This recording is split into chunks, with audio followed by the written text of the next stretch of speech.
해주신 애니첸 회장님과 또 오늘 자리에 함께 해주신 여러분 모두에게 감사의 말씀을 드립니다. 한미 동맹이 없었다면 대한민국에 오늘도 없었으리라고 생각합니다. 6.25 전쟁은 대한민국을 정말 최악의 위기로 몰고 갔지만 결국 이겨낸 것은 한미 동맹의 힘 때문이었습니다. 오늘 우리가 잘 살게 된 것은, 이렇게 안전한 나라를 만들어가게 된 것은 자유민주주의 그리고 한미 동맹, 그 두 축이라고 하는 점을 분명히 기억해야 하겠습니다. 지금까지 한미 양국이 만들어 온 나라도 위대했지만 앞으로의 미래가 더 위대하리라고 생각하고 여러분 모두가 이 길에 동참해 주시기를 바랍니다. 감사합니다. 한국전 참전 용사들이 잠들어 있는 이 하와이에서 오늘 우리 자유민주주의를 사랑하고 한미 동맹의 가치를 소중히 여기는 자유시민들이 여기에 모였습니다. 전쟁의 심각한 상처로 완전히 황폐화됐던 한국이 하나님이 주신 귀한 선물을 받았습니다. 그것은 바로 상호 방위 조약이며 한미 동맹이며 한미 연합사입니다. 더 좋은 세상을 향하여 우리 함께 갑시다. 안녕하십니까, 애니첸입니다. 대한민국 안보와 성장의 기반이 되어온 한미동맹은 경제적인 이해 득실에 따라 흔들려서는 절대 안 됩니다. 이는 자유민주주의라는 양국의 공동 가치를 지키기 위해 피와 땀으로 맺어진 혈연 관계이기 때문입니다. 저는 아름다운 하와이를 사랑하고 미국 시민으로서 미국을 사랑하고 또한 모국인 대한민국을 사랑합니다. Which transcends all understanding. Christ Jesus will guard your heart and mind. Guard your heart and mind in Jesus.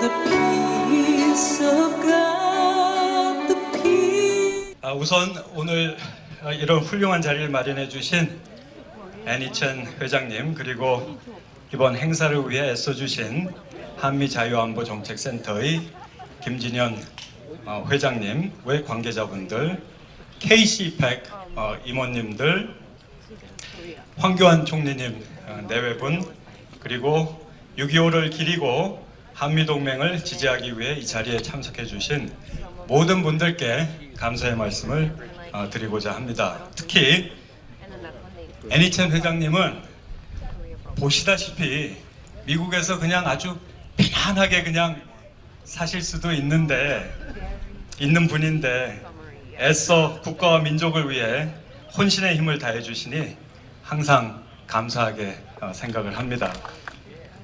여기 오신 분들 중에 정치 성향이나 생각이 저와 좀 다른 분들도 계실 거라 생각을 합니다.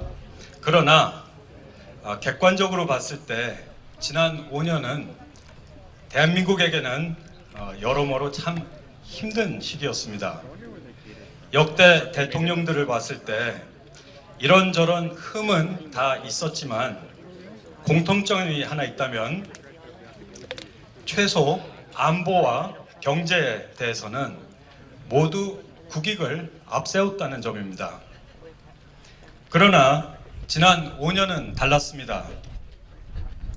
탈원전 실패는 막대한 국가 손실로 이어졌고, 부동산 정책은 집값을 2배로 올려 OECD 자살률 1위를 만드는 데 기여했습니다.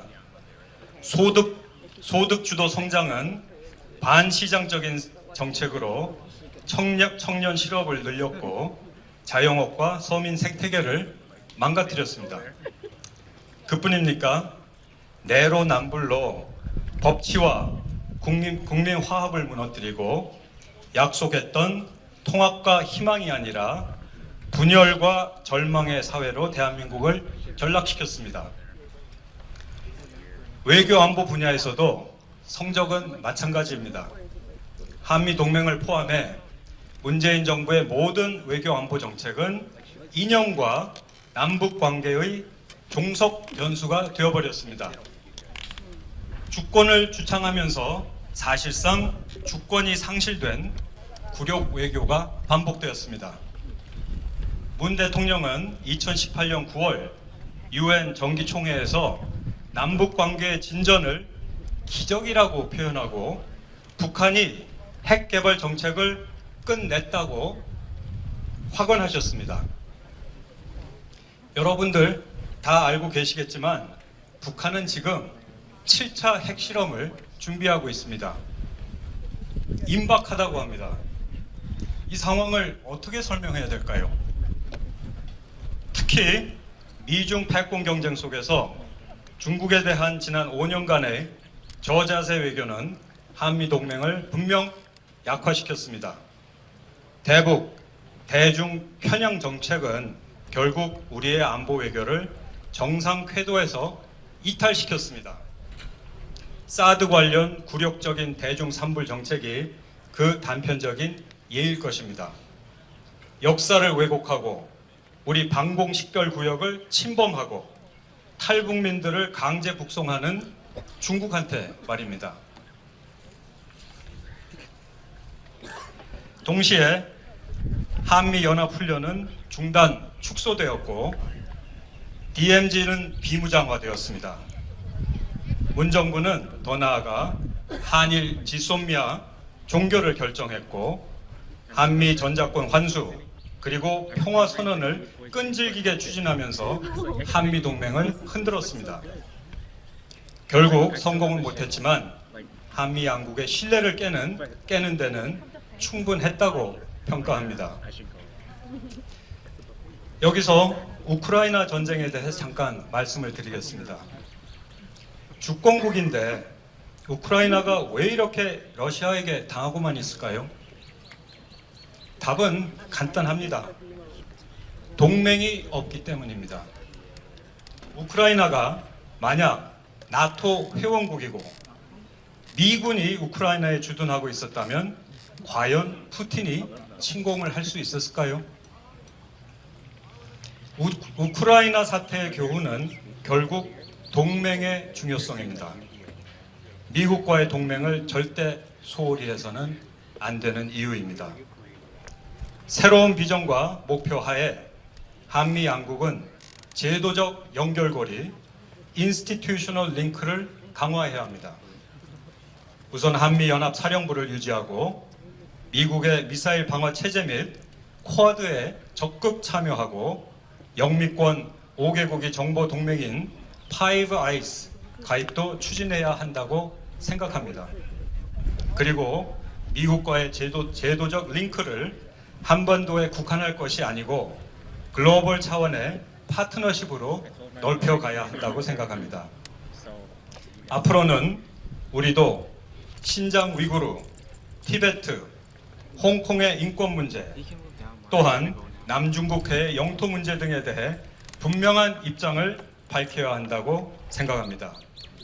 그랬을 때 미국의 입장에서 한국과의 동맹 가치는 높아질 수 있을 것입니다. 마지막으로 6.25 72주년을 맞아 여기 계신 모든 분들이 박해받는 북녘 땅의 우리 동포들에게 해방과 자유 그리고 복음을 누릴 수 있는 기적이 일어날 수 있도록 기도해 주시기를 부탁드립니다. 자유통일, 복음 통일의 날은 반드시 올 거라고 저는 확고하게 믿습니다. 감사합니다.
Aloha. Good morning, and thank you all for joining us today to commemorate such an important occasion. Prime Minister Wang, an honor to meet you and to have you here. Distinguished former leadership from the Republic of Korea, retired generals, thank you for coming today. Now, let us never forget 175,000 Republic of Korea service members gave their lives.